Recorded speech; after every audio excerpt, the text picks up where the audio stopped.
আপনারা সকলে আছেন এবং যার পাগলামির জন্য আমাকে বারবার করে এখানে আসতে হয় সেই আমার ছোট ভাই সঞ্জয় গাঙ্গুলি। আসলে এত আবেগ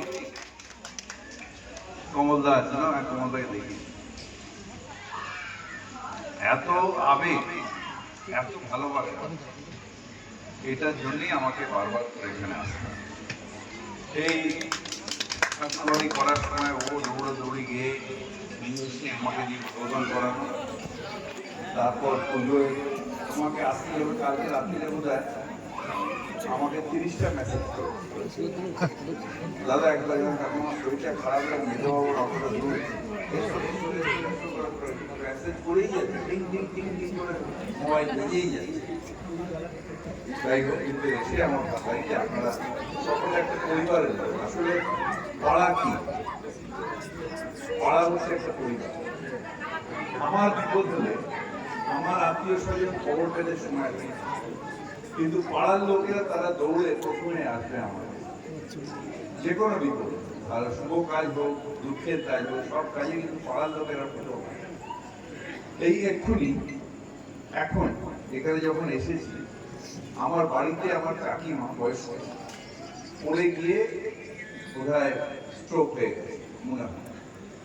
আমি কিন্তু আমার পাড়ার লোককে ফোন করে বললাম এই আমার কাকিমার কি হয়েছে, আমার স্ত্রী ফোন করেছিল, ওরা এতক্ষণে নিয়ে গিয়ে ক্যালকাটা হসপিটালে ভর্তি করে দিয়েছে। এটা হচ্ছে এটা হচ্ছে একসাথে থাকা। এবং আরো যেটা 1 বছর ধরে আপনারা এই পুজোর জন্য এই পাড়ার লোকেরা 500টা ফ্ল্যাট 500 জন মিলে প্রত্যেক মাসে চাঁদা দিয়েছেন, দিয়ে এত সুন্দর একটা পুজো করেছেন। এটা একটা আমাদের কাছে যারা কলকাতায় থাকি আমাদের কাছে শিক্ষার, এটা একটা অত্যন্ত বড় জিনিস যে একত্রিত হয়েছে। এবং আমি বিশ্বাস করি যে এই পুজোর মাধ্যমে সমাজ গড়ে, অর্থাৎ একটা পুজো হচ্ছে এখন, পুজোর আর সঞ্জয়ের বন্ধু তারা করছে, কিন্তু পুজোতে ওই যে দাঁড়িয়ে আছে যেগুলো ভেতরে যারা দুষ্টুমি করছে, এরা ক্যাপ নিয়ে খেলা করছে, ধাক্কাধাক্কি করছে, মারপিট করছে, আবার বন্ধুত্ব করছে। যখন আমরা আরো বয়স হয়ে যাবে, যখন আমরা থাকবো না বা যখন আমাদের ক্ষমতা থাকবে, তখন এরা কিন্তু আমাদের জায়গাটা নেই, তারা তখন এখানে পুজো করবে, পুজো করে সমাজ সৃষ্টি হবে।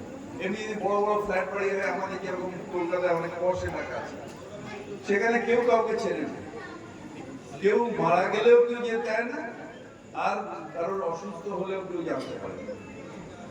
আলিপুরে আমি এমএলএ ছিলাম বহুদিন, একটা ফ্ল্যাট বাড়ি, সব ওখানে প্রচুর প্রাচুর্য, প্রচুর সাধারণ মানুষ থাকতে পারে। আমি থাকি চেন্নাই, এখান থেকে ওইসব বাড়ির কাজের লোকেরা যায়, সেই জায়গায় কিন্তু ওই জায়গায় আমি এমএলএ। একটা ফ্ল্যাটে আমি আর মমতা ব্যানার্জি গেছিলাম, একজন মারা গেছিলেন, হিন্দি সংবাদপত্রের বড় সাংবাদিক, তার বাড়িতে গেছিলাম।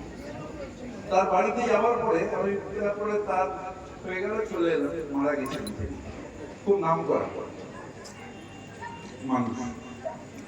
অনেকদিন বাদে ওইখানেই একজনের সাথে দেখা হলো। ওই বাড়ি তো হয় ওই ফ্ল্যাটের তলায় থাকে কিংবা ওপরের ফ্ল্যাটে থাকে, আমি ঠিক জানি না, কিন্তু ওই বাড়িতে থাকে।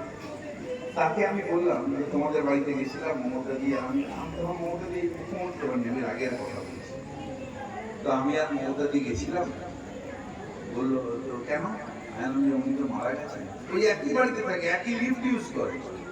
বলে so sad, he has passed away, so sad, so sad. মানে ওই বাড়িতে থেকে জানেই না যে তারপর হয়তো 1 মাস 2 মাস বাদে, মানে এ নয় যে কার পরের দিন গেছে। এইটা হচ্ছে ওইখানে। আর এখানে হচ্ছে সবাই মিলে একসাথে থাকবো, সবাই মিলে আনন্দ করবো, একে দুঃখের পরিবেশ হবো, একে দুঃখের দিনে বলবো, হাসপাতাল হলে সবাইকে নিয়ে যাবো, এই যে লিভার ট্রান্সপ্লান্ট করবো, সব পাড়ার প্রত্যেকটা মানুষ উদ্বেগের সাথে রয়েছে। 25 জন মিলে হায়দ্রাবাদে গেছে, আবার আসা রক্ত, কার রক্ত দেওয়ার কম্পিটিশন, কার রক্ত লাগবে না, 20 জন রক্ত দিয়েছে। মানে এই যে আবেগ, এই যে একত্রিত কেন, তার কারণ আমরা মানুষ, তাই আমাদের হৃদয় আছে। তাই সেই ভূপেন হাজারিকার কথায় মানুষ মানুষের জন্য, জীবন জীবনের জন্য একটু সহানুভূতি মানুষকে পেতে পারে না। সত্যি আমাদের ওদের মতো সারাদিন ভাও কে হুয়া আমি শেয়ার উঠা কি গিরা, আমরা সত্যি জানি। এখন একটু মেয়েরা করে ফেসবুক হয়েছে, সেটা আলাদা, আমার স্ত্রীও করে, কিন্তু বেশিরভাগই আমরা আড্ডা মারি, আনন্দ করি। আজকে বাঙালিদের একটা বড় দিক, তার কারণ আমাদের বাংলা ভাষা ধ্রুপদ ভাষার সম্মান পেয়েছে। আমাদের বাংলা ভাষা কত আগে থেকে, কত হাজার বছর আগে থেকে আমাদের ভাষা সৃষ্টি হয়েছে। এইটা আজকে সম্মানিত হয়েছে। এই সম্মানটা আমরা যারা বাংলা বলি, আমরা যারা বাঙালি, আমাদের কাছে একটা গর্বের। আর তার জন্য একজনকেই ধন্যবাদ জানাতে হবে, তার নাম আমাদের মুখ্যমন্ত্রী মমতা বন্দ্যোপাধ্যায়। আমি